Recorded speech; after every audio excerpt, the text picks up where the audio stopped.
Shelter to Soldier is hosting its 13th annual Be the Light Gala, and this Sunday it's happening. So joining me now to discuss how this event will help support this nonprofit organization, the veterans that it supports, we have Graham Bloom and we have Dr. Alex Rower here. Graham, I want to start with you. We have two ambassadors here, Shelter to Soldiers. You guys help dogs, you also help veterans. How do those two combine?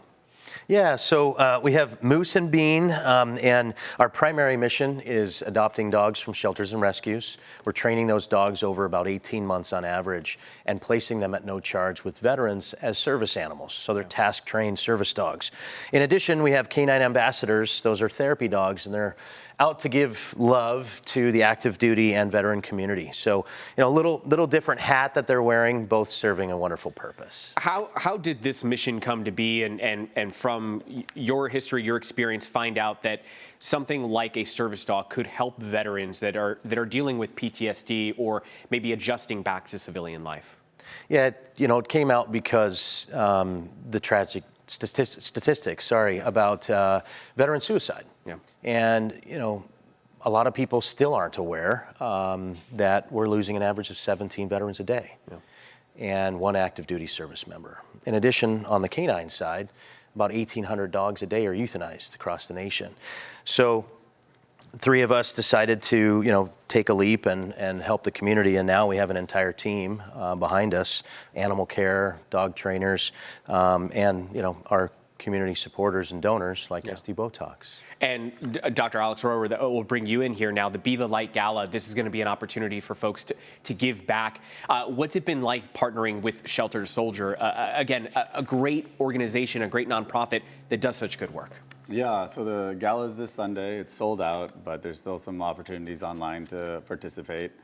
And it's been great. So when a service member comes into SD Botox, we give them a military discount, and then we take 25% of the proceeds, and we've pledged 7 dogs. So we're about halfway there right now. Oh, that's awesome. What inspired you to help out and get involved? It was just a random, I sat next to a veteran and his dog on a Southwest flight, and you know, chatted him up and loved what it stood for. And fast forward 3-4 months, we were deciding what charity we wanted to be a part of, and they just kept coming up, and reached out to Graham.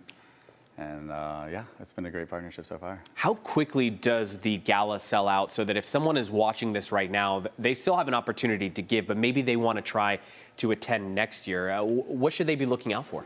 Yeah, we have events on our website, and then our social medias at Shelter to Soldier is a great way to stay in touch, tag along.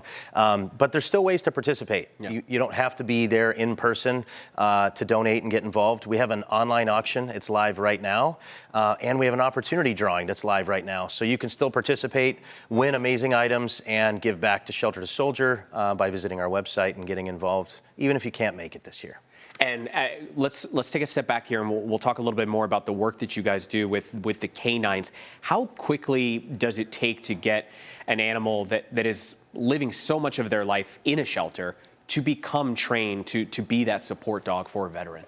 Yeah, it definitely takes time. Yeah. You know, we have an evaluation that our training team does at the shelter or rescue. Once they pass the behavioral intake and medical intake, they go through another 30, 60, and 90-day assessment evaluation period. And then following that, you know, it's at least a year on average of dog training and then matching the veterans. So a year and a half total, start to finish, between the training and the handling with the veteran.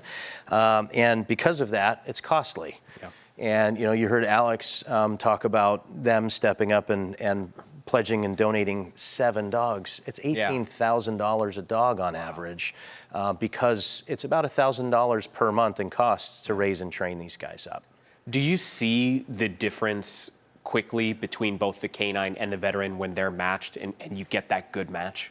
Yeah, the changes are remarkable and pretty rapid. Before the veteran even graduates the program, even as early as just acceptance in, we start to hear, you know, thank you for allowing me to see the light, and feeling whole again or excited about something again. And then each session, the training team has these breakthrough moments, and they share feedback of how impactful those sessions are. You know, we'll have sometimes a veteran on their way to the lesson struggling to get there, and then once they get there and arrive and they have their dog, everything's better.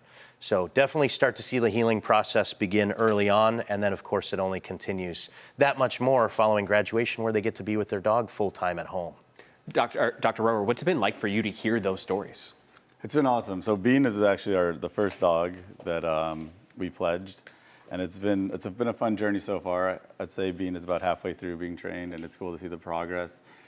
And I can't wait to see like the actual match day, and like really like where it all ends up. That's awesome. Graham, one more time before we send things to a quick commercial break, where can folks go to learn a little bit more about the program? Yeah, please visit shelter2soldier.org or follow us on socials at Shelter2Soldier. Get involved in those online auctions and the opportunity drawing.